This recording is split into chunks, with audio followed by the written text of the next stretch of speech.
Okay, now that we have the PG admin with us, let us create a new database. This will be a test database.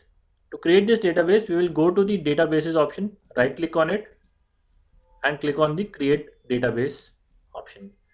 We'll just give a name to this database which will be test,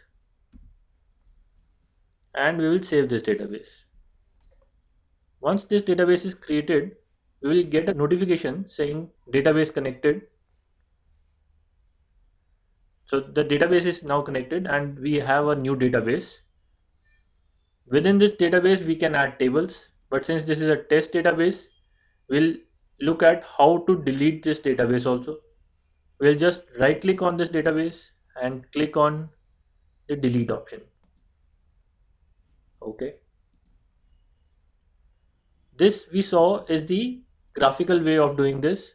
We can also create a database using SQL queries, but that we will not be covering right now.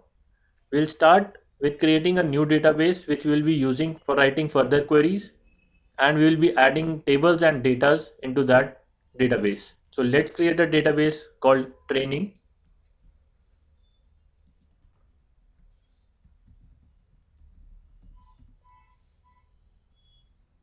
The second line is the owner. This is the user which is creating this database. There are other users also to whom you can give special rights to access their database. We'll be learning about creating different users and assigning them rights in the later part of this course. For now, the owner is the sole user that we have for this database, which is Postgres. Save it.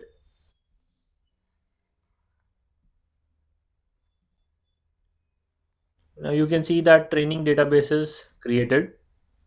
In this database, next what we will do is add tables.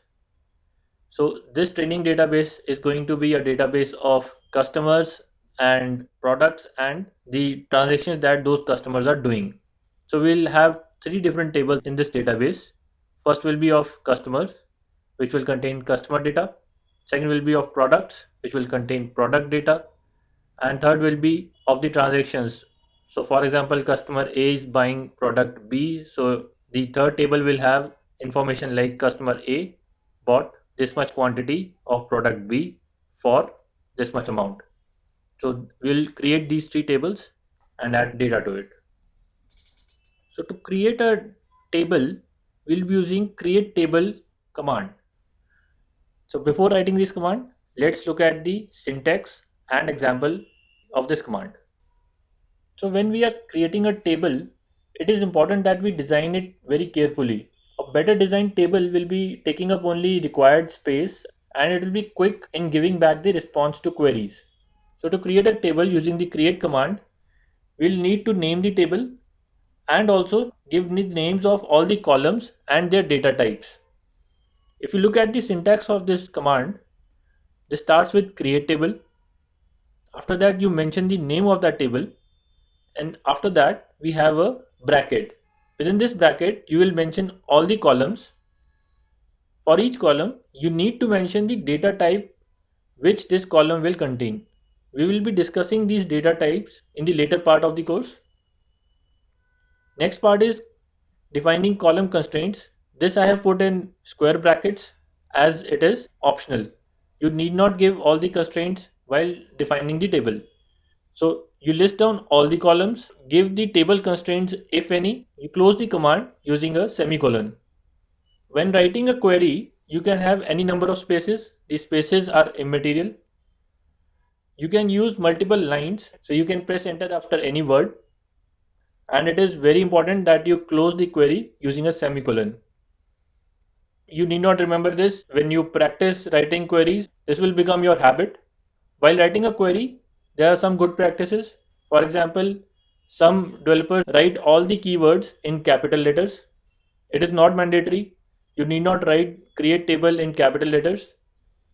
So just to segregate and make it more readable, you can keep all the SQL commands as capital and others as normal case. Now we will look at what all constraints are available to be put on the columns. Majorly there are these six types of constraints. First is not null. If you define any column to be not null, it cannot have blank value, it cannot be null. So this check will ensure that whichever column is mandatory for you while entering data, you do not miss out that value. If you miss that value while storing the data, it will give you back an error. Default constraint can be defined to store a default value if any input value is missing for that particular cell. Unique constraint will ensure that that particular cell has a unique value within that column. Using the check constraint, you can specify a certain criteria against which the data inputted will be checked. Last two are the key constraints. You can specify any column to be a primary key or a foreign key. Let us look at these two types of keys. A primary key is a column or set of columns which makes the values in a table unique. Primary key therefore ensures that there are no duplicate records in the database. If there are more than two columns used as a primary key, it is called a composite key. Foreign key is usually a column that references another column of another table. Let us look at this from an example. So suppose we have one table which is a customer table and it is storing customer ID, customer's first name and customer's last name. We define customer ID to be primary key to identify each individual customer. Customer ID will not be duplicate. Each customer will have only one customer ID. Now in the second table, which is the order table and contains the description of all the orders that we are getting, order ID is the primary key. For each individual order, we will have one unique order ID, but the customer ID is a foreign key. What this means is this column will have values which are available only in the customer ID column of the customer table. It will not have any other value. So this foreign key column is related to the primary key of the customer table, and it is restricting the values in this column by the superset of values in the customer ID of customer table. So if you can imagine the values in the order table, there will be several orders which will have same customer ID. So if the same customer is ordering different products, for that order, the customer ID will be same. So the primary key of orders will be unique, but the foreign key will be having duplicate values within a table. So having duplicate values for foreign key is allowed, but it is not allowed for primary key. Secondly, when you want to find out first name and last name of a particular customer with a particular order ID, so for example, if I want to find out the customer who ordered with the order ID 1, I'll see the customer ID of the customer in the orders table, and then I'll find out what is the first name and last name of that customer with that particular customer ID in the customer table. So this is the concept of keys. It is very important to specify which will be your primary key and which will be your foreign key. With this information, let us now create the first table, the customer table in our database.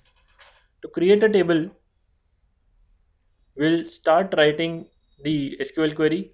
If you remember how we got this screen, we right clicked on the database and selected the query tool. So right click on the training database and select the query tool. So this is where we'll write the query. We'll start writing create table. Create table is the command. After this, we will specify the table name, which is customer table. After this, we will start a bracket, and within this bracket, we will list down all the columns. First is the cust ID. Then we write data type, which will be integer, int, and next will be comma. Next column, first name. This will have variable characters, varchar.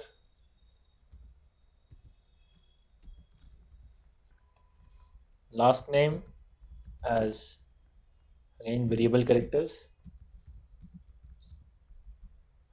Then we'll have age,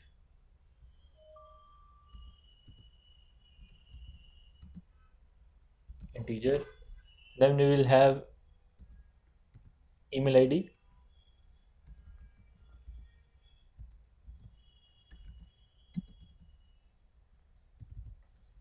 as variable characters. That's all.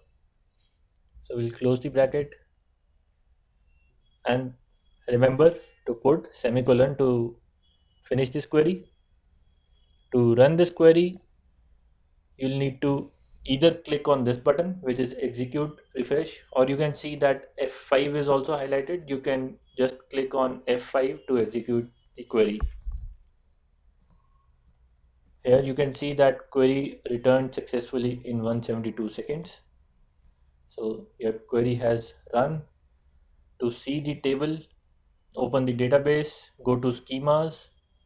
Within public, inside these tables, you'll be able to see a table, but if it is not refreshed, click on refresh first.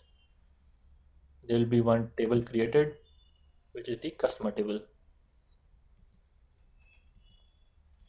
If you want to look at the columns also, if you open the customer table, if you click on this plus sign, there's the columns option, customer ID, first name, last name, age, email ID. These are the 5 columns that we created.